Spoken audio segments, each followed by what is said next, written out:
বেয়াদব মূর্খ জাহেল এগুলার মসজিদ কমিটি কেন বাজার কমিটিতে থাকার যোগ্যতা নাই, ঠিক কিনা? আল্লাহর কাছে বিচার দিলেন, আল্লাহ এদের বিচার করিয়ে তুমি করবেন। আপনারা যদি এদেরকে দায়িত্বে রাখেন এই এলাকাতে সামনের দিনে এমন অপমান অবদস্থ আলেমদেরকে হতে হবে যেটা আপনাদের জন্য দেখা অত্যন্ত। এই এলাকাতে সবাই খারাপ না, গুটি কয়েক মানুষের কারণে আপনারা কলুষিত হবেন।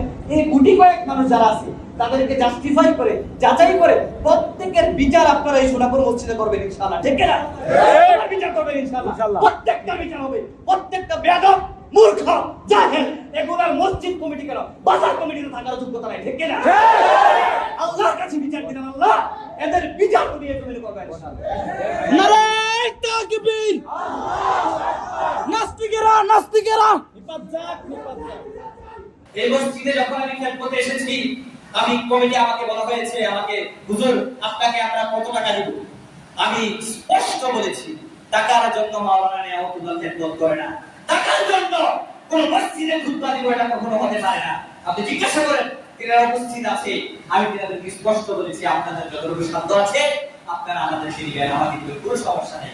কিন্তু কষ্ট লাগে তখন যখন এই মানুষগুলা আমাকে না জানিয়ে আমি মসজিদে উপস্থিত রান্দিক জুয়া পড়িয়ে গিয়েছি, তারা লিফলেট টাঙিয়ে মসজিদে ইমাম খতিবের বিজ্ঞপ্তি দেয়, আমার জন্য কতটা কষ্টকর আপনি চিন্তা করেন।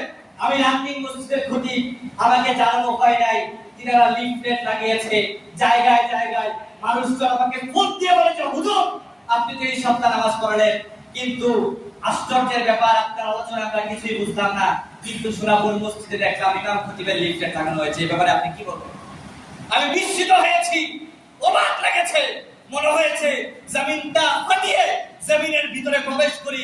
আমার মনে হয়েছে আমার স্ত্রী অন্য পুরুষের সঙ্গে শুয়ে আছে, আমি দেখেছি কিন্তু আমার কিচ্ছু করার ক্ষমতা নাই। এটা আমার জন্য যতটা লজ্জা, ঠিক তেমনি ভাবে আমাকে রানিং রেখে একজন খতিবকে রানিং রেখে তিনাকে না জানিয়ে লিফলেট টাঙানো একজনকে নিয়োগ দেওয়া তার চেয়ে বেশি অপমানের, ঠিক না? এটা আমার জন্য লজ্জা। আমাকে আপনারা অপমান করেছেন, আমাকে বেইজ্জতি করেছেন আপনি।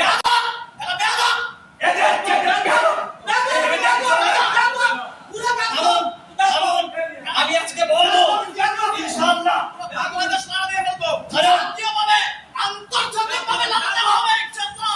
থামুন ইনশাআল্লাহ, আমি আমার সম্পূর্ণ আলোচনা করব। থামুন আপনারা, আমি বলছি আমি ইনশাআল্লাহ সংকোচ করব না। অনেক সংকোচ করেছি, আমি নিজেকে অনেক কন্ট্রোল করেছি। আমাকে একবার দুইবার নয় অনেকবার অপমান করা হয়েছে এবং আমাকে না জানিয়ে মসজিদে ইমাম খতিব নিয়োগ দেওয়া হয়েছে, এটাও আমি জানতে পেরেছি। পরে আমাকে ফোন দিয়ে আবার ইনভাইট করা হয়েছে। এর চাইতে বড় অপমান আর কিচ্ছু হতে পারে না, এর চাইতে বড় লজ্জা কিচ্ছু হতে পারে না। আপনি চিন্তা করেন একজন খতিব রান্দিক, তাকে রেখে আপনি কে? আপনি আমাকে বাধানো হচ্ছে, আপনার কথা আমি শুনবো না, সত্য কথা বলবো। সচেষ্ট মানুষের জন্য সমর্থনে আমি মসজিদে এসেছি। প্রয়োজনে এই নিয়ামতুল্লাহ পৃথিবীর কোনো মসজিদে খুতবা দিবে না, প্রয়োজনে আগামীতে কোনো মসজিদে কথা বলবো না। আমার জন্য কোনো মসজিদে কথা বলা জরুরি নয়, কিন্তু আমার জন্য প্রত্যেকটা মানুষের কাছে হক কথাগুলো পৌঁছে দেওয়া জরুরি, ঠিক কিনা? আমার জন্য সত্যের বাণীগুলো পৌঁছানো জরুরি। আলহামদুলিল্লাহ জীবনে যতটুকু পেয়েছি, আর যদি কোনো মসজিদে খুতবা না ওঠে অলরেডি আমি মনস্থ করেছি আমি ইনশাআল্লাহ এই মসজিদে কখনো খুতবা দিব না। আপনাদের সঙ্গে হয়তো অন্য পারপাসে আমার দেখা হবে ইনশাআল্লাহ, হয়তো এটাই আমার শেষ জুমা। কিন্তু শুনেন বুঝেন, আমাকে শুধু অপমান করে নাই, আমি তো বাংলাদেশের সাধারণ আলেমদের মতো না, বিভিন্ন জায়গায় কথা বলি। আলেমদের সম্মান মর্যাদা নিয়ে, ইমাম খতিবের সম্মান মর্যাদা নিয়ে আমরা কথা বলি। আমাকে অপমান করা হয়, আপনারা কি চুপ থাকবেন? এলাকায় কি কোনো পুরুষ লোক নাই? এলাকায় কি কোনো মহাপুরুষ নাই? মুসলমান নাই যারা একজন আলেমের সম্মান মর্যাদাকে বিসর্জন দিয়েছে, যারা একজন আলেমকে অপমান করেছে, তাদের প্রতিবাদ এই জমিনে হবে ইনশাআল্লাহ, ঠিক কিনা? তোমাকে উঠো, হাত মুষ্টি বদ্ধ করো। যে জমিনে ইমামকে অপমান করা হয়েছে, মসজিদকে অপমান করা হয়েছে, খতিবকে অপমান করা হয়েছে, আরে একজন দুইজন না, এরকম এই বিগত 4-5 মাস অনেক কথা অপমান করেছে, আমার সামনে মারার কথা বলেছে, আমি কিচ্ছু বলে আমি ধৈর্য ধারণ করেছি। একজন ইমাম খতিবকে রানিং রেখে তিনাকে অপমান করেছে, তাদের মতো মূর্খ জাহেল বেয়াদব আর একটা হতে পারে না, একটা হতে পারে না।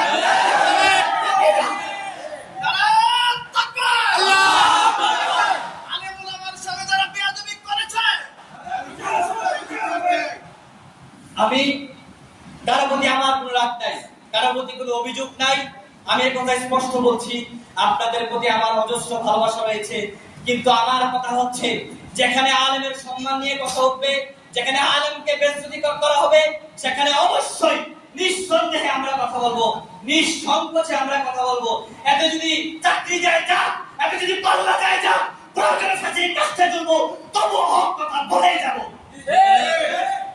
শুনুন, আমি বলছি আপনারা সোচ্চার হন, যাতে করে এই জমিনে কোনো মূর্খদের নেতামি না চলে, যাতে করে এই জমিনে আর কোনো আলেমকে কান্না করে যেতে না হয়, আর কোনো খতিবকে বেজ্জত হতে না হয়, সেই পদক্ষেপ আপনাদেরকে অবশ্যই গ্রহণ করতে হবে, ঠিক না? আপনারা সেই প্রস্তুতি দিবেন যাতে করে এই জমিনে আর কোনো আলেমকে কষ্ট পেতে না হয়। যদি আপনারা এই ব্যাপারে সোচ্চার না হন, শুনে রাখুন, সোনাপুরের জমিনকে কেন্দ্র করে এক কালো ছায়া বেয়ে আসছে, যে অন্ধকার এই সোনাপুর এলাকার প্রত্যেকটা মানুষকে কলুষিত করবে। এই অপমান থেকে লজ্জা এড়াতে হলে প্রত্যেকটা বেয়াদবের বিচার এই জমিনে করতে হবে। কথা বলে ঠিক কিনা?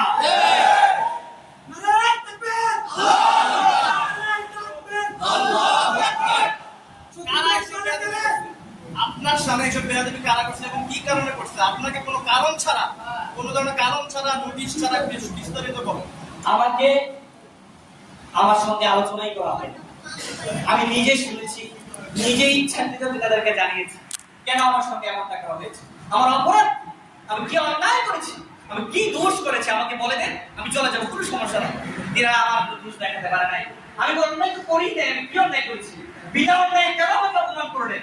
কেন আমাকে অপমান করলেন? কেন অপমান করলেন? বেয়াদব, জাহেল, কথা বলেন না কেন আপনারা? যদি সোনাপুরের মানুষ ব্যর্থ হয় তাদের বিচার করতে, আল্লাহর কসম, আল্লাহর কসম, আল্লাহর কসম, আল্লাহ পাক তাদের প্রত্যেকটা বিচার করবে, ঠিক না?